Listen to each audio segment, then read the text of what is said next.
Bonjour à tous.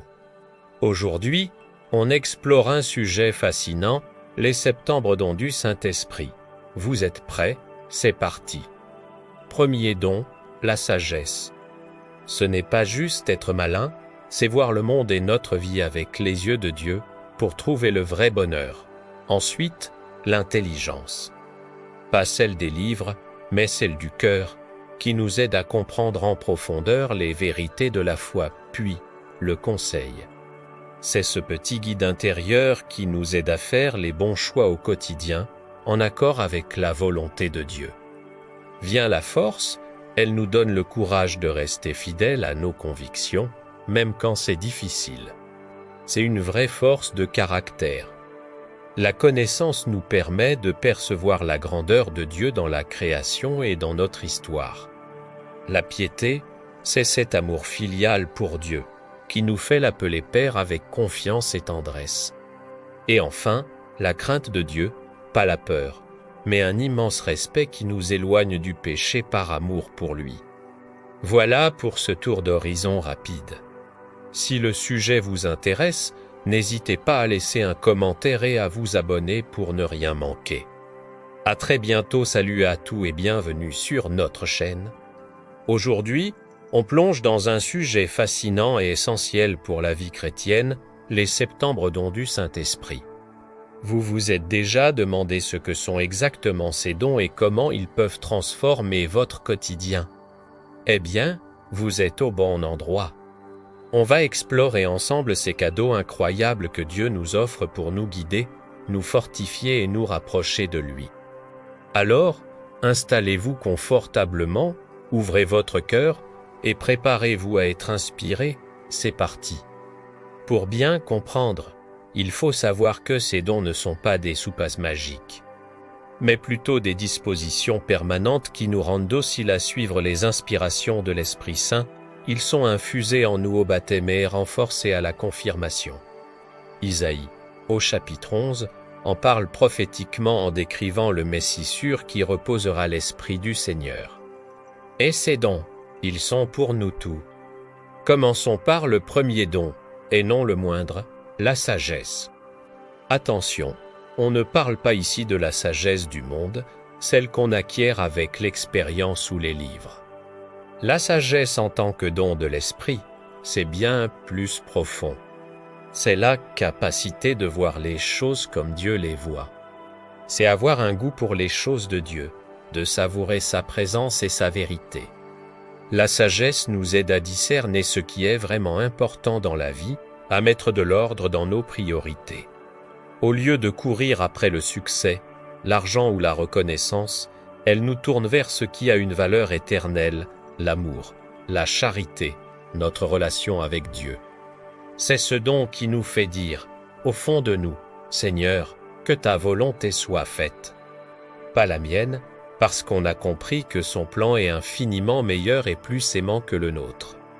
C'est un peu comme avoir des lunettes divines qui nous montrent la vraie couleur du monde et le chemin du vrai bonheur. Passons maintenant au deuxième don de l'intelligence. Encore une fois, ce n'est pas l'intelligence au sens de QI ou de capacité à résoudre des équations complexes. Le don d'intelligence, c'est la lumière que l'Esprit Saint nous donne pour comprendre les vérités de la foi. Vous avez déjà lu un passage de la Bible et eu l'impression qu'il était écrit juste pour vous, à ce moment précis de votre vie. C'est le don d'intelligence à l'œuvre. Il nous permet de pénétrer le sens profond des Écritures, des sacrements, des mystères de la foi. Ce n'est pas une compréhension purement intellectuelle, mais une compréhension du cœur. Le don d'intelligence nous aide à voir la cohérence et la beauté du plan de Dieu, il nous fait passer du « je crois parce qu'on me l'a dit » à « je crois parce que je comprends » au plus profond de moi, que c'est vrai et que c'est bon.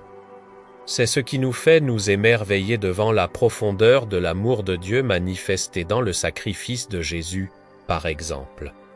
C'est une lumière intérieure qui éclaire notre esprit et réchauffe notre cœur. Le troisième don est celui du conseil. Celui-là, il est super pratique au quotidien. Le don de conseil est cette intuition divine qui nous aide à faire les bons choix. Les choix qui sont conformes à la volonté de Dieu, dans les moments de doute, face à une décision importante que ce soit dans notre vie perso ou spirituelle, ce don agit comme une boussole intérieure. Il nous souffle à l'oreille ce qui est juste, bon et vrai. Le don de conseil ne nous donne pas une feuille de route détaillée de notre vie, mais il nous guide pas à pas. Il nous aide à discerner les situations concrètes. Par exemple, dois-je accepter ce travail? Comment parler à cet ami qui souffre? Quelle est la bonne attitude à adopter dans ce conflit? C'est la voix de l'Esprit qui nous parle à travers notre conscience, éclairée par la foi. Pour le recevoir, il faut être à l'écoute, dans le silence et la prière. C'est un guide précieux pour ne pas nous égarer sur les chemins compliqués de la vie. Arrivons au 4e dont la force on en a tout besoin, n'est-ce pas? Le don de force, qu'on appelle aussi parfois le courage ou la fortitude. C'est ce qui nous rend capables de surmonter les obstacles et les épreuves pour rester fidèles à Dieu. Ce n'est pas une force physique, mais une force d'âme. C'est la force des martyrs qui ont préféré mourir plutôt que de renier leur foi. Mais c'est aussi la force, plus discrète, de la mère de famille qui se lève chaque nuit pour son enfant malade. C'est la force de celui qui résiste à une tentation, qui persévère dans la prière même quand c'est aride, qui continue à aimer et à pardonner même quand c'est difficile. Ce don nous donne la fermeté et la constance dans la recherche du bien. Quand on se sent faible, découragé, quand on a l'impression que tout est trop lourd. C'est le moment d'invoquer l'Esprit Saint pour qu'il nous donne sa force. Il ne supprime pas les difficultés, mais il nous donne la capacité de les traverser avec foi et espérance. Le 5e don est la connaissance ou la science. Ce don nous aide à voir la création et les événements du monde avec les yeux de la foi. C'est la capacité de reconnaître la présence de Dieu dans tout ce qui nous entoure. Devant un magnifique coucher de soleil, la science nous permet de voir non seulement un phénomène physique, mais aussi la signature de l'artiste divin, un reflet de sa beauté.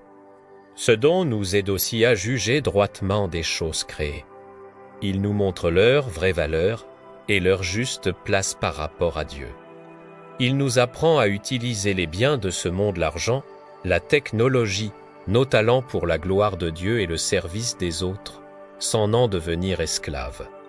Le don de connaissance nous protège de l'idolâtrie des choses matérielles.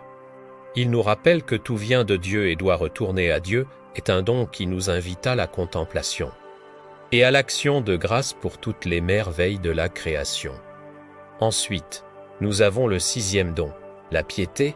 Le mot piété a parfois une image un peu vieillotte, mais son sens profond est magnifique. Le don de piété, c'est ce qui guérit notre cœur de la dureté et lui donne une tendresse filiale envers Dieu, c'est ce qui nous fait nous adresser à lui en l'appelant Abba, Papa, avec une confiance totale, comme Jésus nous l'a enseigné. Ce n'est pas une sentimentalité vague, mais une relation vivante et affectueuse. Ce don de piété étend aussi cette tendresse à notre prochain. Puisque nous sommes tous enfants du même Père, le don de piété nous fait voir les autres comme des frères et sœurs, avec un regard bienveillant et compatissant. C'est ce qui nous pousse à prendre soin des plus fragiles, à être doux et patients. La piété nous fait agir non pas par devoir ou par peur, mais par amour. Parce que notre cœur est animé par l'amour même de Dieu, c'est le don qui met de l'huile de la tendresse dans les rouages parfois, grinçants de nos relations. Enfin, le 7e et dernier don, la crainte de Dieu. Alors là, attention au contresens. Il ne s'agit absolument pas d'avoir peur de Dieu comme on a peur d'un tyran ou d'un juge sévère qui attend la moindre erreur pour nous punir. Non, la crainte de Dieu en tant que don de l'esprit, c'est tout le contraire. C'est une peur filiale, la peur d'offenser celui qu'on aime plus que tout. C'est comme un enfant qui aime profondément ses parents et qui craint par-dessus tout de leur faire de la peine, non pas par peur de la punition, mais par amour. Ce don nous donne un profond respect pour la majesté de Dieu et une haine du péché. non parce qu'il est interdit, mais parce qu'il nous sépare de Dieu, notre source de vie et de joie. La sainte crainte de Dieu est le début de la sagesse, comme le dit la Bible, parce qu'elle nous place dans une juste relation avec notre Créateur, une relation d'humilité, d'adoration et d'amour infini. C'est ce qui nous garde sur le bon chemin, par amour pour lui. Voilà, nous avons fait le tour de ces septembre cadeaux merveilleux. Sagesse, intelligence, conseil, force, connaissance, piété et crainte de Dieu, ils ne sont pas réservés à une élite, mais offerts à chaque baptisé. Ces dons travaillent ensemble, en harmonie, pour nous sculpter à l'image du Christ. Ils sont comme les voiles d'un bateau, c'est l'Esprit Saint qui souffle. Et ces voiles nous permettent de capter ce vent divin pour avancer sur l'océan de la vie. Alors, comment les accueillir? Simplement en les demandant. Dans la prière, demandons à l'Esprit Saint de venir en nous, d'activer ses dons, de nous rendre dociles à ses inspirations. Soyons attentifs aux motions de l'Esprit dans notre quotidien. Plus nous chercherons à vivre selon la volonté de Dieu, plus ces dons porteront du fruit en nous et à travers nous, pour sa gloire et pour le bien du monde. Merci d'avoir suivi cette vidéo jusqu'au bout. J'espère que cette exploration des dons de l'Esprit vous a éclairé et encouragé dans votre chemin de foi. N'hésitez pas à partager dans les commentaires quel don vous touche le plus ou comment vous en faites l'expérience dans votre vie. Si vous avez aimé cette vidéo, pensez à laisser un pouce bleu, à la partager et surtout, abonnez-vous à la chaîne pour ne rien manquer de nos prochains contenus. Que l'Esprit Saint vous comble de ses dons. À très bientôt.